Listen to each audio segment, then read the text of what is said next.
నేను చేసిన మిస్టేక్ మీరు ఎప్పుడు కూడా చేయొద్దండి. ఎందుకు చెప్తున్నానంటే నాకు 2-3 డేస్ నుంచి తల తిరగడము, వన్ సైడ్ కింద పడిపోయినట్టు అవుతుంది. నేనేమనుకున్నా అంటే బీపీ డౌన్ అయిందిలే అనేసి అనుకున్నాను. నాకు చిన్న చిన్న దాంట్లోకి హాస్పిటల్కి వెళ్ళడం ఇష్టం ఉండదు. అందుకని నేను అలా అనుకున్నాను. కానీ డే బై డే ఇంకా ఎక్కువ అవుతుందండి. అస్సలు తగ్గట్లేదు. తల తిరగడము, చక్కెర వచ్చినట్టు అనేది తగ్గట్లేదు.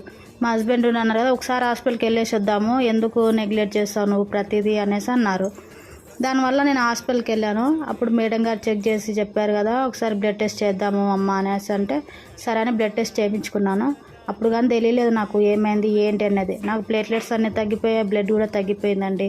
నాకు దీనికంటే ముందు ఒక 15 డేస్ ఫీవర్ వచ్చిండే, వైరల్ ఫీవర్ లాగా. అప్పుడు ఏమైందంటే నాకు థ్రోట్ బాగా పెయిన్ ఉంది. దానికోసం యాంటీబయాటిక్ కూడా టాబ్లెట్స్ ఇచ్చారండి, వాడాను. అయినా ఇన్ఫెక్షన్ ఎక్కడో కొంచెం ఉండి దానివల్ల మళ్ళీ ఎఫెక్ట్ అయ్యింది. అందుకే ప్లేట్లెట్స్ అన్నీ తగ్గిపోయి బ్లడ్ అనేది తగ్గిపోయిందండి.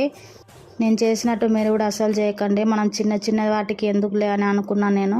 కానీ ఇంత పెద్ద ప్రాబ్లం అయ్యేంతవరకు నేను ఎక్స్పెక్ట్ చేయలేదండి. నేను చేసిన మిస్టేక్ మీరు ఎప్పుడు కూడా చేయకండి. ఏ చిన్న ఇబ్బంది అయినా కూడా వెంటనే హాస్పిటల్కి వెళ్ళి చూపించుకోవాలండి. అది మన ప్రాణాల మీదకి వచ్చేంత వరకు మనకి ఏ ప్రాబ్లం ఉంది, ఏమైంది అనేది కూడా బయటపడట్లేదు ఈ రోజుల్లో. ఎందుకు చెప్తున్నానంటే మీరు నాలాగా కూడా మీరు సఫర్ అవ్వద్దని నేను మీకు చెప్తున్నానండి.